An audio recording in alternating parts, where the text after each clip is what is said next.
മസാല ഇഡലി റെഡിയാക്കാം.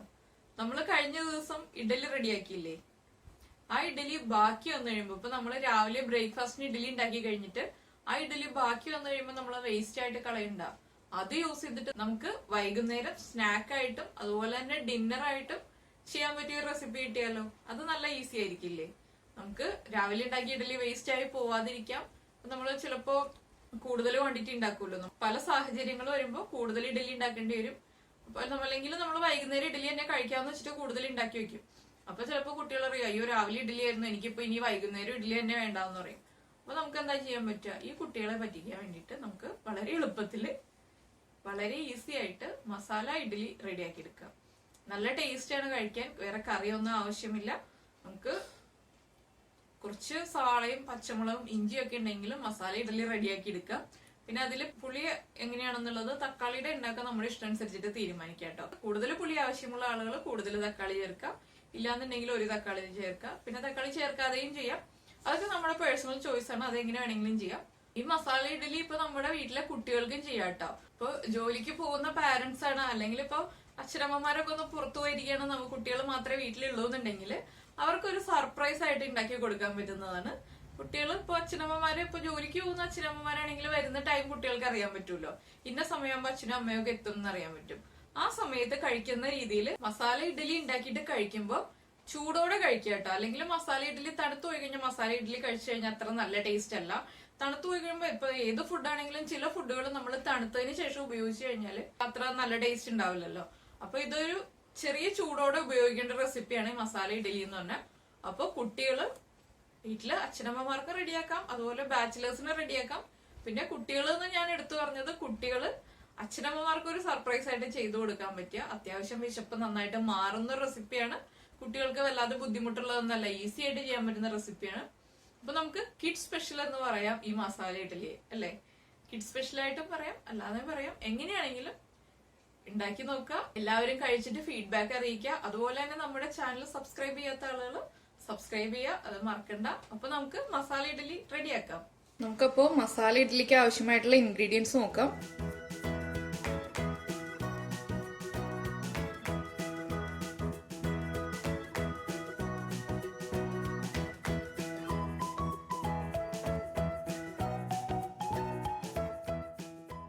നമ്മൾ ഇഡലി കട്ട് ചെയ്തെടുത്തിട്ടുണ്ട്, അതുപോലെ തന്നെ 2 തക്കാളി കട്ട് ചെയ്തെടുത്തിട്ടുണ്ട്, 2 പച്ചമുളക്, ഒരു ക്യാപ്സിക്കത്തിന്റെ ഒരു 1/4 ഭാഗം കട്ട് ചെയ്തെടുത്തിട്ടുണ്ട്, 2 ചെറിയ സവാള കട്ട് ചെയ്തത്, പിന്നെ എടുത്തിട്ടുള്ളത് വേപ്പില, മല്ലിയില, ഗരം മസാല, കാശ്മീരി ചില്ലി പൗഡർ, മഞ്ഞൾപ്പൊടി, പെപ്പർ പൗഡർ, ഇഞ്ചിയും വെളുത്തുള്ളിയും നന്നായിട്ട് ചോപ്പ് ചെയ്തെടുത്തിട്ടുണ്ട്.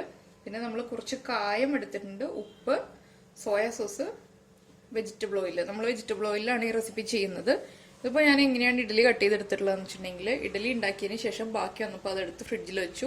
ഫ്രിഡ്ജിൽ വെച്ച് നന്നായിട്ട് തണുത്തതിന് ശേഷം ഒരു ഇഡ്ഡലിയെ 4 ആയിട്ട് നീളത്തിൽ കട്ട് ചെയ്തു, ക്രോസ് ആയിട്ടും കട്ട് ചെയ്തു. ഇപ്പൊ നമ്മൾ ഇഡലി ഫ്രിഡ്ജിൽ വെച്ചിട്ടല്ല കട്ട് ചെയ്യുന്നതെന്നുണ്ടെങ്കിൽ നമുക്ക് ഇതുപോലെ കറക്റ്റ് ഷേപ്പിൽ കട്ട് ചെയ്തെടുക്കാൻ പറ്റില്ല. കറക്റ്റ് ആയിട്ട് പൊടിഞ്ഞു പോവാതെ കട്ടായി കിട്ടണമെങ്കിൽ നമ്മൾ ഇഡലി ഫ്രിഡ്ജിൽ വെച്ച് നന്നായിട്ട് തണുത്തതിന് ശേഷം മാത്രം കട്ട് ചെയ്തിട്ട് എടുക്കുക. ഇതിപ്പോ ഞാനൊരു 6 ഇഡലിയാണ് എടുത്തിട്ടുള്ളത്. ഒരു ഇഡലിയെ നീളത്തിൽ 4 ആയിട്ട് കട്ട് ചെയ്തു, ക്രോസ് ആയിട്ട് 4 ആയിട്ട് കട്ട് ചെയ്തു, അങ്ങനെയാണ് എടുത്തിട്ടുള്ളത്. ആദ്യം നമുക്ക് ഇഡ്ഡലി ഒന്ന് ഫ്രൈ ചെയ്തിട്ടെടുക്കാം. നമ്മളിപ്പോ ഇഡ്ഡലി ഫ്രൈ ചെയ്യാൻ വേണ്ടിയിട്ട് ഒരു പാൻ വെച്ചിട്ടുണ്ട്. പാൻ നന്നായിട്ട് ചൂടായി. ഇതിലേക്ക് നമുക്ക് വെജിറ്റബിൾ ഓയിൽ ഒഴിച്ചു കൊടുക്കാം.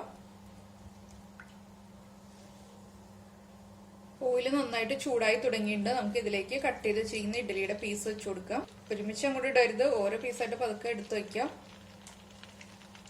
ഫ്ലെയിം കുറച്ച് വെച്ചതിന് ശേഷം ഇഡ്ഡലിയുടെ പീസ് വെച്ചു കൊടുക്കുക. അതിനുശേഷം ഫ്ലെയിം കൂട്ടി വെക്കണം. നമ്മൾ ഒരു മീഡിയം ഫ്ലെയിമിൽ ഇട്ടിട്ടാണ് ഫ്രൈ ചെയ്തെടുക്കുന്നത്.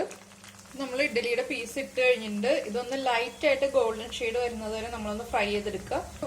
കുറച്ച് ഇട്ടിട്ടുള്ളൂ, 2-3 ബാച്ച് ആയിട്ടാണ് ഞാൻ ഫ്രൈ ചെയ്തെടുക്കുന്നത്. ഒരു സൈഡ് ഒന്ന് കുക്കായി വരുമ്പോൾ, ഒരു സൈഡ് ഒന്ന് ഫ്രൈ ആയി വരുമ്പോൾ നമുക്ക് അടുത്ത സൈഡിലേക്ക് തിരിച്ചിട്ട് കൊടുക്കാം. ഫ്ലെയിം മീഡിയം ഫ്ലെയിമിൽ തന്നെ വയ്ക്കുക, ഹൈ ഫ്ലെയിമിൽ വയ്ക്കരുത്, വേഗം തന്നെ കരിഞ്ഞു പോവും. ഇഡ്ഡലിയുടെ കളർ അങ്ങ് വേഗം ചേഞ്ച് ആയി പോവാം. കളർ ചേഞ്ച് ആയി പോവാത്ത രീതിയിൽ ഫ്രൈ ചെയ്തിട്ട് എടുക്കുക. നമ്മളിപ്പോ നമ്മുടെ ഇഡലിയുടെ പീസസ് എല്ലാം ഫ്രൈ ചെയ്തെടുത്തിട്ടുണ്ട്. വല്ലാതെ അങ്ങ് കളർ ചേഞ്ച് ആയിട്ടില്ല, ചെറുതായിട്ടൊന്ന് കളർ ചേഞ്ച് ആയി വന്നിട്ടുണ്ട്. ഈ രീതിയിലാണ് ഞാൻ ഫ്രൈ ചെയ്തെടുത്തിട്ടുള്ളത്. ഇത് പിന്നെ നമുക്കൊരു സൈഡിലേക്ക് മാറ്റി വെക്കാം. ഇഡലി ഫ്രൈ ചെയ്ത ഓയിലിൽ നിന്ന് കുറച്ച് ഓയിൽ ഞാൻ എടുത്തിട്ട് വേറെ പാനിൽ ഒഴിച്ചിട്ടുണ്ട്. അത് നന്നായിട്ട് ചൂടായി തുടങ്ങി. ചൂടായ ഓയിലിലേക്ക് നമ്മൾ ഫൈൻ ചോപ്പ് ചെയ്തെടുത്തിരിക്കുന്ന ഇഞ്ചിയും വെളുത്തുള്ളിയും, ഇത് 1 ടേബിൾ സ്പൂൺ ഇഞ്ചിയും 1 ടേബിൾ സ്പൂൺ വെളുത്തുള്ളിയാണ്. അങ്ങനെ 2 ടേബിൾ സ്പൂണാണ് ഇഞ്ചിയും വെളുത്തുള്ളിയും ചേർന്നിട്ട് നമ്മൾ ഫൈനായിട്ട് ചോപ്പ് ചെയ്തത് ഇട്ട് കൊടുക്കാം. ജിഞ്ചർ ഗാർലിക് പേസ്റ്റ് ചേർക്കണം എന്നുണ്ടെങ്കിൽ നമുക്ക് ജിഞ്ചർ ഗാർലിക് പേസ്റ്റ് ആഡ് ചെയ്ത് കൊടുക്കാം. ഞാനിപ്പോൾ ചോപ്പ് ചെയ്ത് എടുത്തുന്നേ ഉള്ളൂ.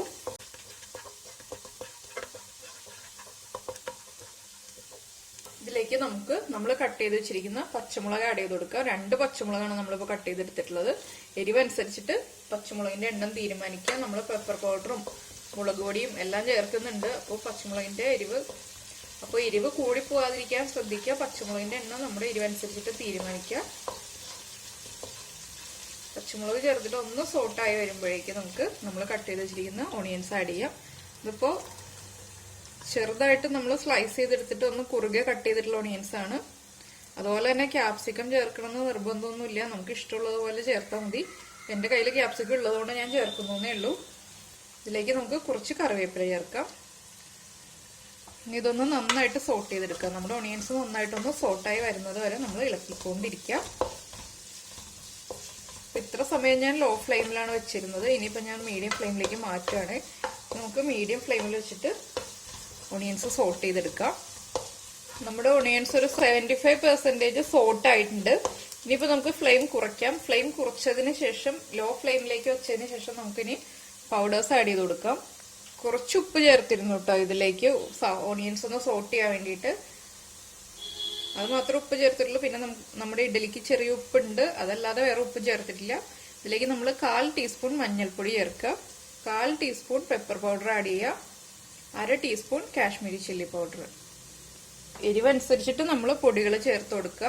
പിന്നെ നമ്മൾ ചേർക്കുന്നത് 2 പിഞ്ച് ഗരം മസാലയാണ്. ഗരം മസാലയുടെ ടേസ്റ്റ് കൂടുതൽ ഇഷ്ടമുള്ള ആളുകൾ കൂടുതലായിട്ട് ചേർക്കുക. ഞാനിപ്പോൾ കുറച്ചേ ചേർക്കുന്നുള്ളൂ. പിന്നെ നമ്മൾ കുറച്ച് കായം ചേർക്കുന്നുണ്ട്. ഇതെല്ലാം ചേർത്തിട്ട് നന്നായിട്ട് റോസ് സ്മെല്ല് മാറി വരുന്നത് വരെ ഒന്ന് സോട്ട് ചെയ്തെടുക്കുക. ഈ പൗഡേഴ്സിന്റെ സ്മെല്ല്, ആ ഒരു പച്ചക്കുത്ത് പോലത്തെ ഒരു സ്മെല്ലുണ്ടല്ലോ, ആ റോസ് സ്മെല്ലൊന്ന് മാറി വരണം, നന്നായിട്ട് മാറി വരണം. അല്ലാന്നുണ്ടെങ്കിൽ നമ്മുടെ മസാല ഇഡ്ഡലിക്ക് ആ മസാലയ്ക്ക് ഒരു ടേസ്റ്റ് ഉണ്ടാവില്ല. ഒരു പൗഡേഴ്സിന്റെ റോസ് സ്മെല്ല് അങ്ങനെ തന്നെ നിൽക്കും.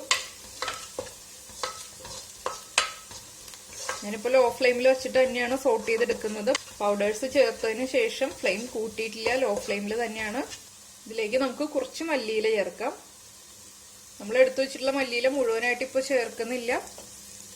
കുറച്ചുകൂടി കറിവേപ്പില ചേർക്കാം. ഞാനിപ്പോൾ കറിവേപ്പില 3 തണ്ട് കറിവേപ്പില ചേർക്കുന്നുണ്ട് മുഴുവനായിട്ട്.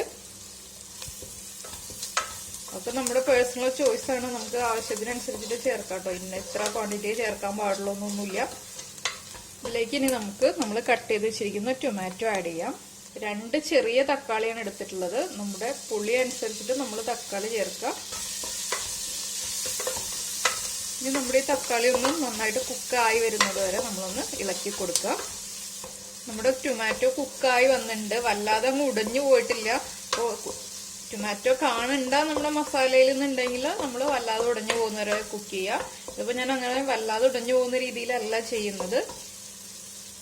ഇനിയിപ്പോൾ നമുക്കിതിലേക്ക് കുറച്ച് സോയാ സോസ് ആഡ് ചെയ്ത് കൊടുക്കുക. സോയാ സോസ് ഓരോരുത്തരുടെ പേഴ്സണൽ ആയിട്ടുള്ള ചോയ്സ് ആണ്, എത്ര വേണം എന്നുള്ളത്. സോയാ സോസിന്റെ ടേസ്റ്റ് കൂടുതൽ ഇഷ്ടമാണെങ്കിൽ നമുക്ക് കൂടുതൽ ചേർക്കാം. ഞാനിപ്പോൾ ഒരു ടീസ്പൂൺ ചേർത്തിട്ടുണ്ട് സോയാ സോസ്. ഞാൻ ഇത്രേ ചേർക്കുന്നുള്ളൂ. ഇതിലേക്ക് ഞാൻ കുറച്ച് വെള്ളം ചൂടാക്കാൻ വെച്ചിട്ടുണ്ട് കേട്ടോ. ഇവിടെ സൈഡിൽ കുറച്ച് ചൂടുവെള്ളം നമ്മൾ റെഡിയാക്കി വെക്കുക. സോയ സോസ് ചേർത്തിട്ട് ഒന്ന് മിക്സ് ചെയ്തതിന് ശേഷം നമ്മൾ റെഡിയാക്കി വെച്ചിരിക്കുന്ന ചൂടുവെള്ളം ചേർക്കുക. നമ്മൾ വെറുതെ വെള്ളം ഒഴിച്ചു കഴിഞ്ഞിട്ടുണ്ടെങ്കിൽ നമ്മൾ ഇത്ര സമയം കുക്ക് ചെയ്തത് വേസ്റ്റ് ആയി പോവും. ആ ഒരു വെള്ളത്തിന്റെ ഒരു പച്ച ചുവ വരും. അതുകൊണ്ടാണ് ഞാൻ ചൂടുവെള്ളം ഒഴിച്ചത്. ചൂടുവെള്ളം ചേർത്തിട്ട് മസാല നന്നായിട്ട് മിക്സ് ചെയ്യുക. നമുക്ക് ഗ്രേവി ആയിട്ട് വേണോ ഡ്രൈ ആയിട്ട് വേണോ ഏത് രീതിയിലാണ് നമ്മൾ മസാല ഇഡ്ഡലി റെഡിയാക്കുന്നതെന്നനുസരിച്ച് നമ്മൾ വെള്ളത്തിന്റെ അളവ് തീരുമാനിക്കുക. ഞാനിപ്പോൾ 1 കപ്പ് വെള്ളമാണ് എടുത്തിട്ടുള്ളത്. വെള്ളം ഒന്ന് നന്നായിട്ട് തിളച്ച് ഒന്ന് ചെറുതായിട്ട് കുറുകി തുടങ്ങട്ടെ. നമ്മൾ വെള്ളം ചേർത്തതിന് ശേഷം നമ്മുടെ വെള്ളം ഒന്ന് ചെറുതായിട്ട് കുറുകി തുടങ്ങിയിട്ടുണ്ട്. ഞാനപ്പോൾ ഉപ്പ് നോക്കിയപ്പോൾ ഉപ്പ് കുറവാണ്, എരിവ് നോക്കിയപ്പോൾ എരിവും കുറവാണ്. ആദ്യം നമുക്ക് കുറച്ച് ഉപ്പ് ചേർത്ത് കൊടുക്കാം. അതുപോലെ തന്നെ എരിവിനായിട്ട് ഞാൻ കുറച്ച് പെപ്പർ പൗഡർ ആഡ് ചെയ്യണം. നമ്മൾ ആദ്യം 1/4 ടീസ്പൂൺ ചേർത്തിരുന്നു, വീണ്ടും ഒരു 1/4 ടീസ്പൂൺ ചേർക്കാണ്. നമ്മൾ ഉപ്പ് എരിവും കറക്റ്റ് ചെയ്തതിന് ശേഷം മാത്രം ഫ്രൈ ചെയ്ത് വെച്ചിരിക്കുന്ന ഇഡ്ഡലിയുടെ പീസസ് ആഡ് ചെയ്ത് കൊടുക്കുക. എന്ന് വെച്ചിട്ടുണ്ടെങ്കിൽ നമ്മൾ ഇഡ്ഡലി ചേർത്തതിന് ശേഷം വീണ്ടും മുകളിൽ ഇട്ട് കൊടുക്കുകയാണെങ്കിൽ ചില പീസുകളിലേക്ക് മാത്രം ഉപ്പ് എരിവൊക്കെ പിടിക്കുള്ളൂ. അതുകൊണ്ടാണ് അതിന് മുന്നേ ചേർക്കുക എന്ന് പറയുന്നത്. ഇനിയിപ്പോൾ നമുക്ക് ഇതിലേക്ക് നമ്മൾ ഫ്രൈ ചെയ്ത് വെച്ചിരിക്കുന്ന ഇഡ്ഡലിയുടെ പീസസ് ചേർക്കുക.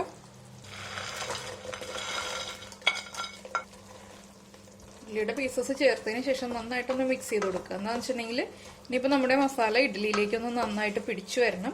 ഇഡ്ഡലിയിലേക്ക് മസാലയുടെ ആ ഫ്ലേവേഴ്സ് എല്ലാം ചേർന്നിട്ട് നന്നായിട്ടൊന്ന് പിടിച്ചു വരുന്നത് വരെ നമ്മളൊന്ന് മീഡിയം ഫ്ലെയിമിലിട്ടിട്ട് കുക്ക് ചെയ്തെടുക്കുക.